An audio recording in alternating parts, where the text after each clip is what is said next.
Hey y'all, today I want to expand on the technique that we were talking about yesterday with playing it pretty on the guitar. We're going to study another common chord progression today. This one will be the 1-5-6-4. I'm still in the key of C. My four chords are going to be C, G, A minor, and F. When I hear those four chords in this key, I think of two iconic songs. One being Let It Be by the Beatles, the other one being No Woman, No Cry by Bob Marley. Both feature similar chord progressions and a walk down from the four chord. The approaches to the soloing both feature some of the major pentatonic moves like we would have spoken about yesterday. In terms of George Harrison, he adds a Leslie effect and he plays some textbook moves.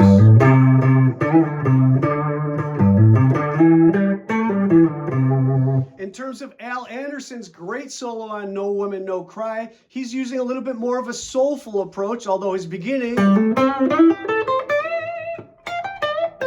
is right where we were talking about it yesterday. In terms of his soulful approach, he's got a double stop. He's adding double stops to that. So to me, that brings us to the thought that you could dive into this progression a little bit deeper and probably find more on your fretboard than what you just see the first approach. Everybody talks about triads, which are important to use on the guitar. In this case, I'm doing 4-note voicings of triads. My C chord could be here, G is here, A minor, and F going to be right here. In a soul sort of style of playing, in the vein of a Steve Cropper or someone similar, you might use triads or thirds or sixths to interweave between the two chords so that you can create a second guitar part, especially if you're playing along with somebody who's strumming an acoustic guitar.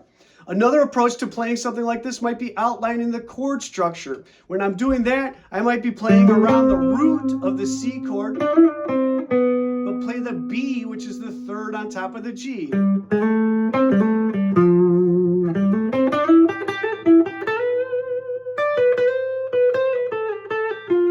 All of these are ways of outlining the chord structure. Check out 2 videos here of me playing some chordal patterns and soloing using different techniques on top of this iconic progression.